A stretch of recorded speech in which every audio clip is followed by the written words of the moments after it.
If you're the one remembering everything, the appointments, how to avoid the meltdowns, the emails, the snacks, the feelings, especially in a neurodivergent family, it can start to feel like your whole life is just managing everyone else's needs.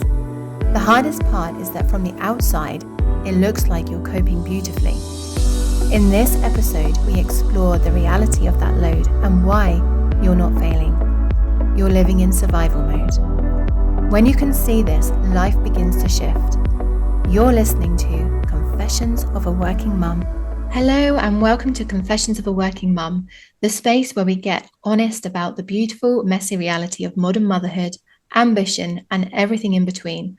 I'm your host, Michelle Akester-Marsh, founder of Unshakable Mama. I'm a life coach and healer, wife and mum, family-focused feminist, supporting working mums to reconnect with more calm, confidence, and self-trust so they lead themselves and their families with more presence, ease, and joy. Today, I'm really excited to be joined by Caroline, KonMari consultant, who's joining me from Germany, and she's courageously stepped forward to help shift the story for other working mums and their families. One mum, one boundary, one belief shift at a time. So welcome, Caroline. Thank you so much for joining me today. Thank you for having me. You're so welcome. Would you like to tell us a little bit about your work and your family situation? Yeah, certainly. I mean, as you mentioned, I'm in Germany, originally from the UK, as you can probably tell from my accent. I am married and have three kids who are now 18, just about to turn 17, and 13. And we are a very neurodivergent family. I have between my kids, we've got ADHD, autism, PDA, dyslexia, dyscalculia, and then we also have social anxiety. So it's interesting. It's like you can't predict anything. And we've also got two dogs, two cats, and two rabbits because three kids isn't enough to do. And yeah, so that's my home life. And for my work, I work in person with people as a KonMari consultant. The KonMari method was developed by Marie Kondo. People may have seen the Netflix series or read the book, The Life-Changing Magic of Tidying Up, which kicked all this off. And I either work, as I say, in person with people in their homes, but I also have an online business where I have a membership, or I work online with people supporting them. I have quite a few clients in the US at the moment. And I have a podcast. The majority of women that I work with have some sort of neurodivergence, either themselves, very often with ADHD, or they have children or a partner with ADHD or some other neurodivergence. So that's sort of the way the business is gone, and I love it. It doesn't feel like work. It just is amazing. And I guess that maybe the background of your mum's story is what led you to the KonMari method in the first place. Yes, I was very overwhelmed as a mum, and I had an in-person business where I was teaching expats in Heidelberg, near where I live, for their little kids. I was teaching them sort of English and music, all sort of together, so that they could come to something and do something in English with their children when they were really little, because I'd always wished there was something like that for me. So I sort of started that business. And my children at this time were really small. And I just felt really overwhelmed the whole time, like really, really overwhelmed. And one day I picked up a copy of Good Housekeeping from the UK that my sister had very kindly sent me in the post. And there was an article in there on the KonMari method and this book that had come out, and Marie Kondo. And the journalist was extolling the virtues of this method, having applied it in her home. And I don't know, there was something about it. I just got onto Amazon straight away and ordered it. Right. And the rest, as they say, is history. It took me a year to organise our home using the method because I got three kids at home. Yeah, Um, mess. yeah, exactly. Chaos. I mean, just too many toys and too many everything. Yeah. And so that was really the starting point. That was 2014. And I then carried on my other business and really loved that, really, really loved it. But I had gone to some amazing sessions that they have here in Germany for female entrepreneurs, where they will give you 6 one-on-one sessions for an hour each time, helping you with like the back end stuff of your business and the sort of bureaucracy that there is attached to things.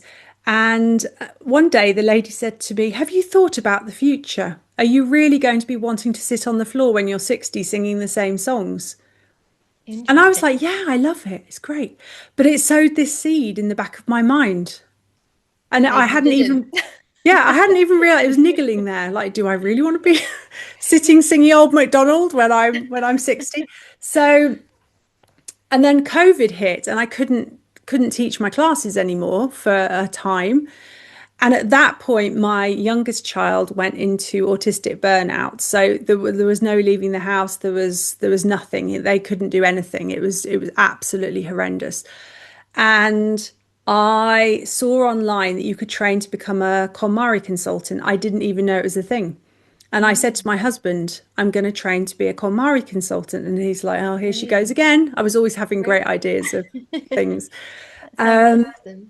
But I did that, and I couldn't go out during the week because of my child, so I had to wait until the weekends to be able to go out to clients when my husband was home to look after How did the kids. how did that impact you as a mum?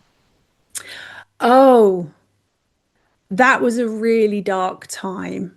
That was a really dark time because you you've suddenly lost any sort of spontaneity, independence. I mean, there was no one going, they weren't going to school anymore.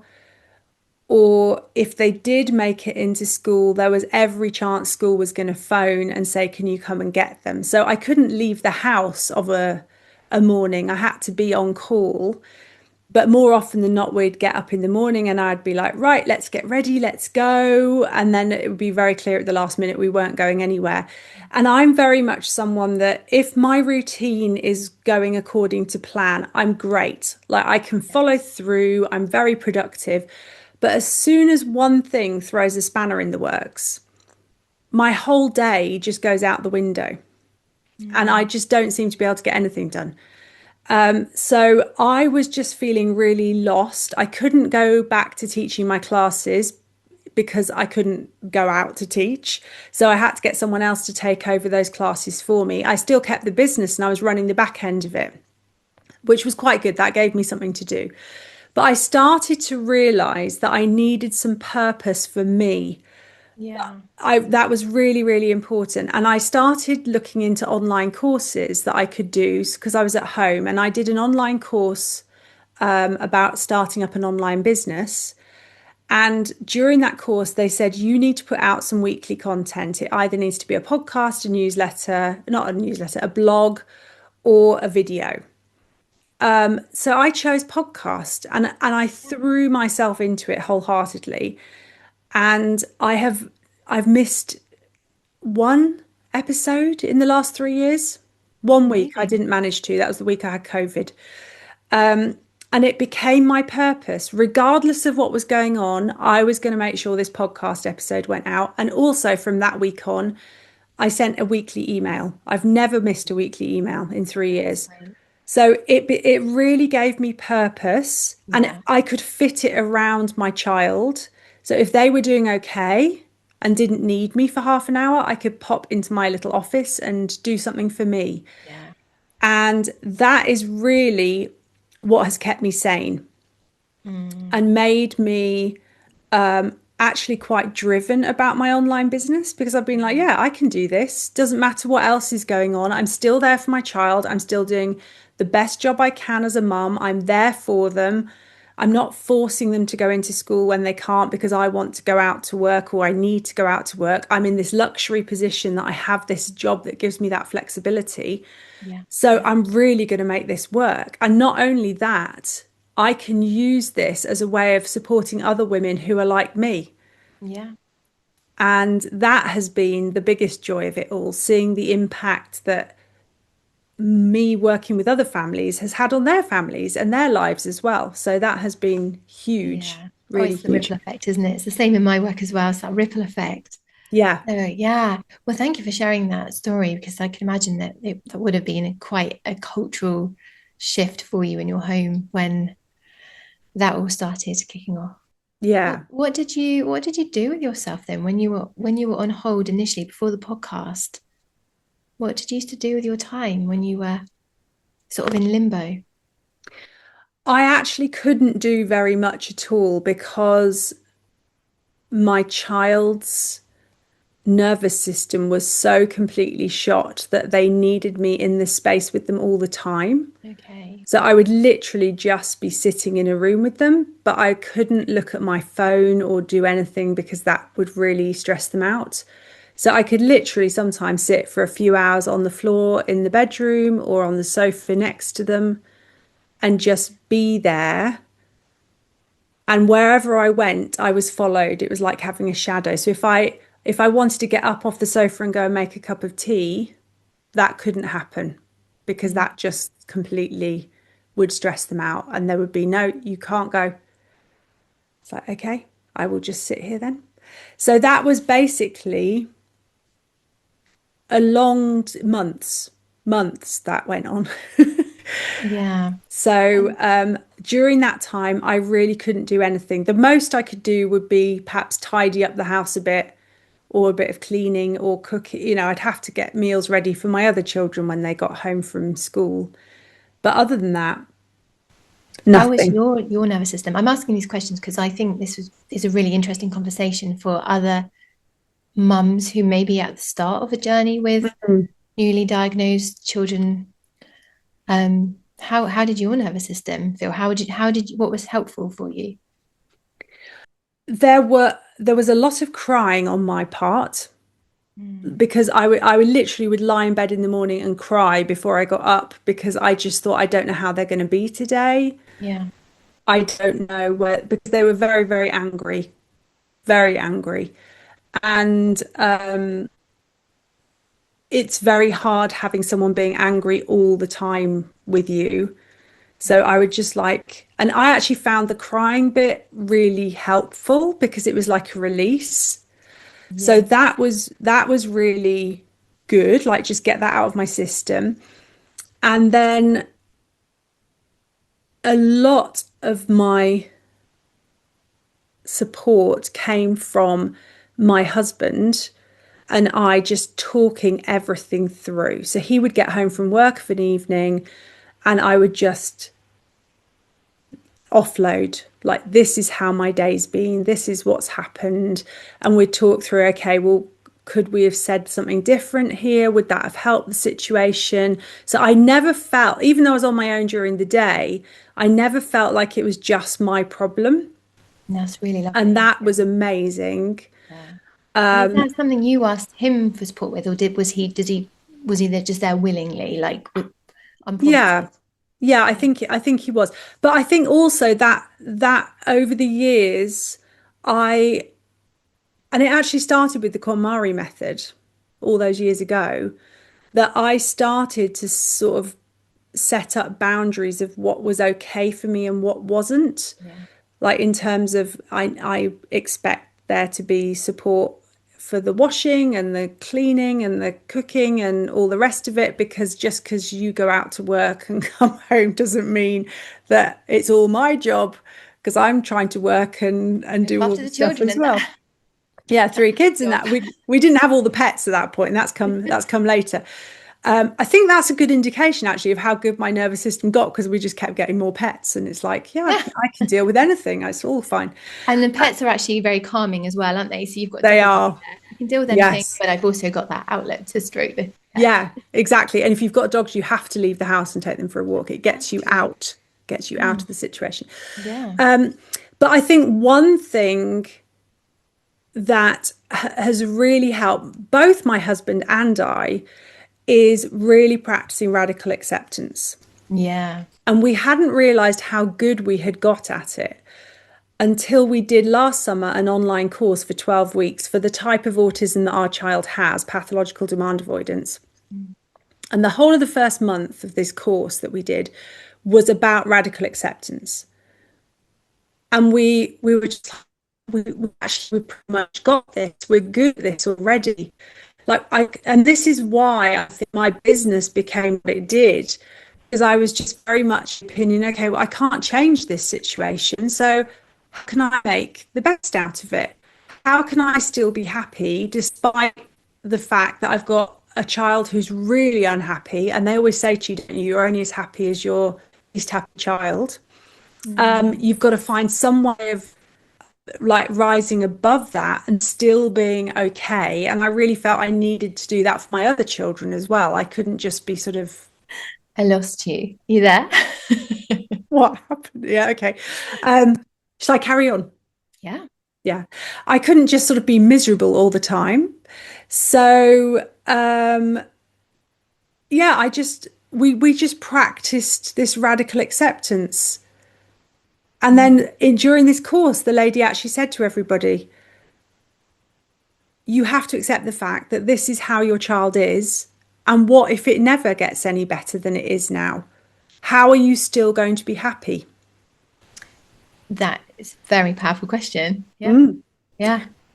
And I can honestly say that my relationship with my husband is one thing. And then the other thing, and obviously my other children. And then the other thing is very much my work Yeah. because it gives me so much joy and it gives me so much purpose. And our youngest child is doing so well now. I mean, such an improvement. They're going to school pretty much every day now, and it's all great. That's incredible.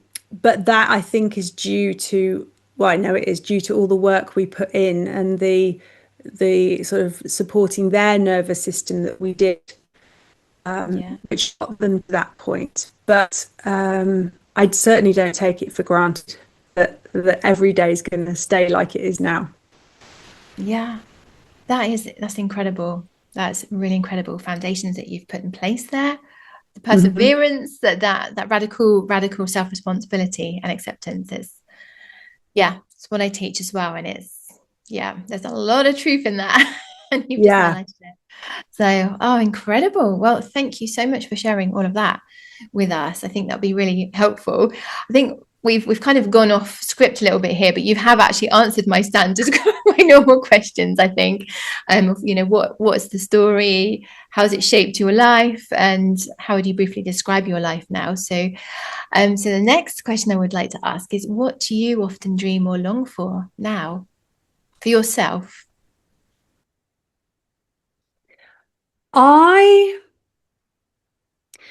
I have, if I'm honest, I have got to the point where I love my work so much, I actually could just do it all day and evening, and I do. So and that actually is fine as it is at the moment. But I do think what I dream of is sort of building into my week, perhaps 1 or 2 days where I don't do anything for the business. Mm, And I could, because now I can go out in the mornings and stuff, that I perhaps arrange to go out and meet people or just go out and do something for me and have fun and yeah. that is something that I would dream of that being in my future. And it's something that I've already sort of put on my vision board for 2026 that I would Great. love to see that happening, like starting with perhaps just one half a day and then building up. Because Yeah. I'm so passionate about what I do and it is so much fun for me, I do find it really hard to stop. Yeah, I get that as well. But then it's that space that you're craving, that space for Yeah, other adventures or joys or yeah, whatever, the sounds of it. Yeah, amazing. I think that would resonate very much with a lot of women yes. as well, whether you're employed or self-employed. So whether they're employed or self-employed. And what would you say your biggest challenge is now? Or maybe that's it, creating that space. I think probably that is my biggest challenge. And also my other biggest challenge is managing my time probably more effectively. Mm, I tend to go down rabbit holes my kids' neurodivergence probably stems from me, even though I've never had a diagnosis for anything. And I get very distracted very easily. And that is my biggest challenge. I'll be planning to do something for the business, and I'm online and I see something else, and 2 hours later I'm like, oh, that's not what I was planning on doing. So that is my biggest challenge. So I've written down priorities, distraction, procrastination, focus. Yes. All of those, all of the above. Tick. Again, that's not something that is going to be you alone.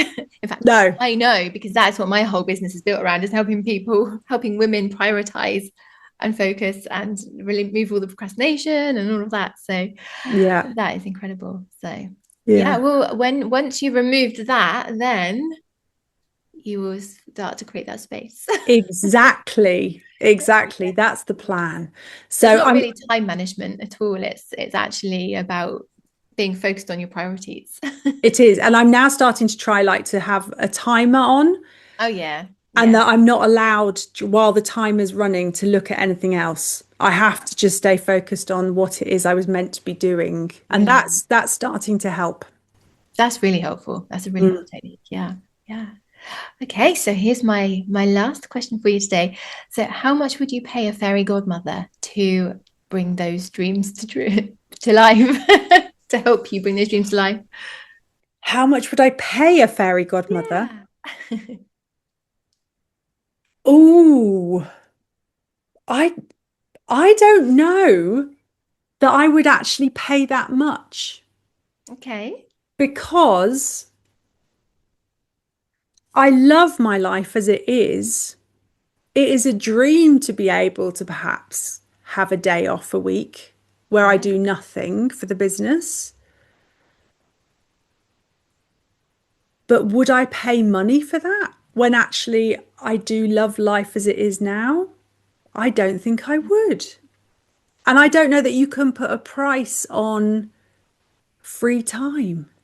So it's why I love this question, because everyone has a different answer. I think if a fairy godmother could wave a wand and just magic me away somewhere for some free time, but no one would miss me, and actually I didn't lose any time, I'd pay a lot of money for that. So basically teleport you there and back again, so no one yeah, teleport me to a lovely garden centre somewhere with a cafe, or clone you. Yeah, and then whiz me back again, and I feel like I've been gone for hours but nobody has missed me. I'd pay a lot of money for that. That would be incredible. Love it. Yeah.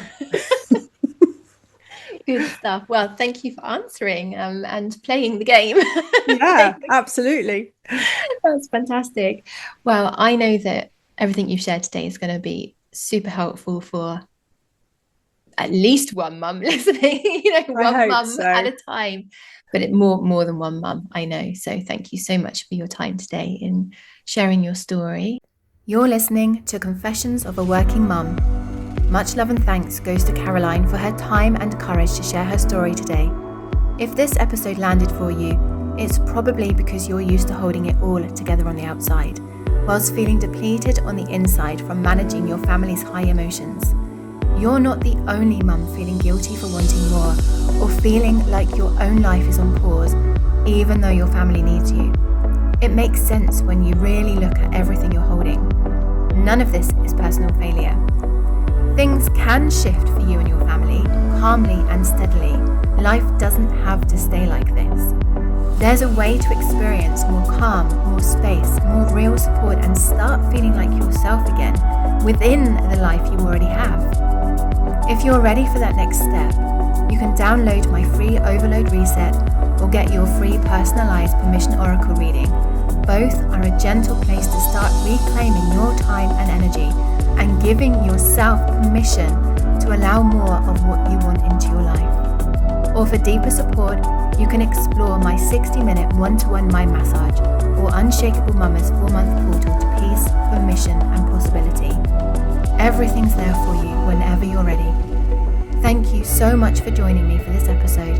If you found it insightful, please subscribe so you don't miss future episodes, and feel free to share with another working mum who needs to hear this today.